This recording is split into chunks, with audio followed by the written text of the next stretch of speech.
Olá, seja muito bem-vindo a mais uma aula de filosofia. Sou o professor Edilson e hoje nós falaremos sobre a lógica.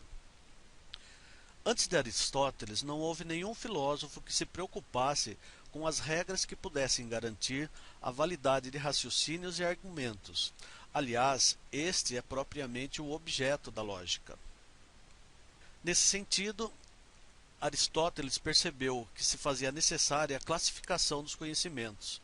Ele dividiu as ciências em teóricas, como a matemática, física, metafísica, práticas, como a ética, política, e produtivas, agricultura, metalurgia, culinária, pintura e engenharia.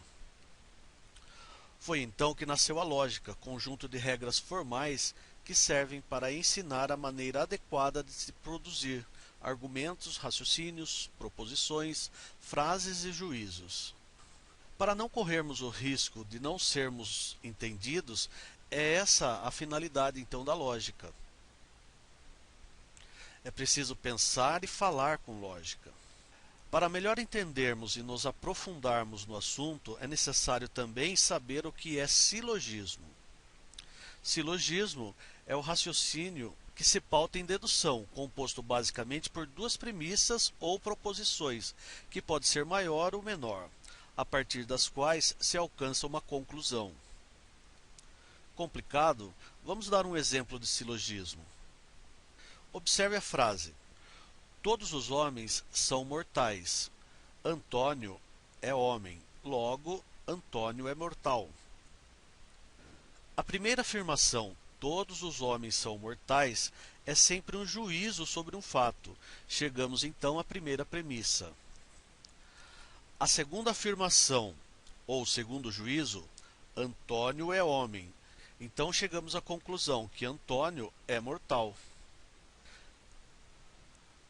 A filosofia de Aristóteles também abordou a questão da falácia. Mas qual é o significado do termo falácia?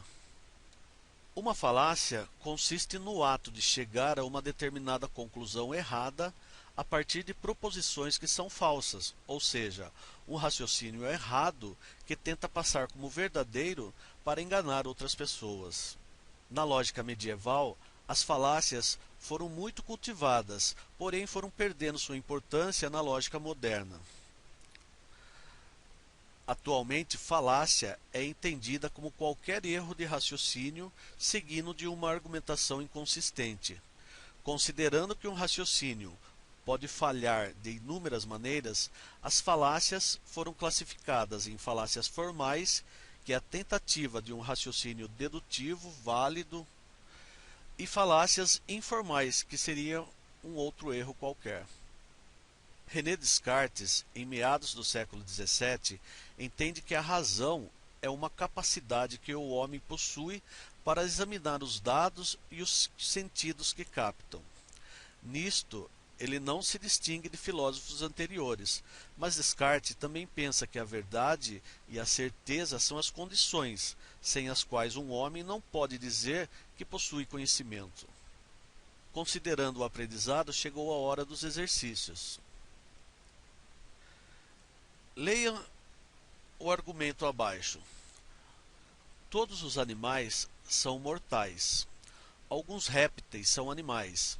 Alguns répteis são mortais. Assinale a alternativa que indica se o argumento é um silogismo válido ou inválido, e se for este o caso, qual regra violou. Alternativa A.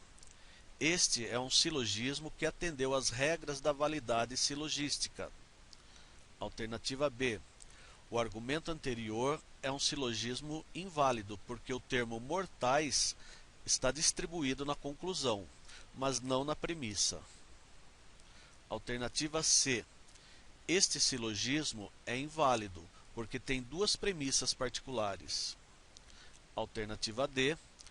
Este silogismo é inválido, porque o termo médio nunca está distribuído, pois em ambas as premissas é predicado. Alternativa E. Este silogismo é inválido porque a conclusão é particular, mas uma das premissas é universal. Alternativa correta, A. Dadas as proposições sobre a empresa X, este silogismo é inválido porque a conclusão é particular, mas uma das premissas é universal, que, se o custo de produção sobe, então os preços sobem. R. Se os preços sobem, então as vendas diminuem.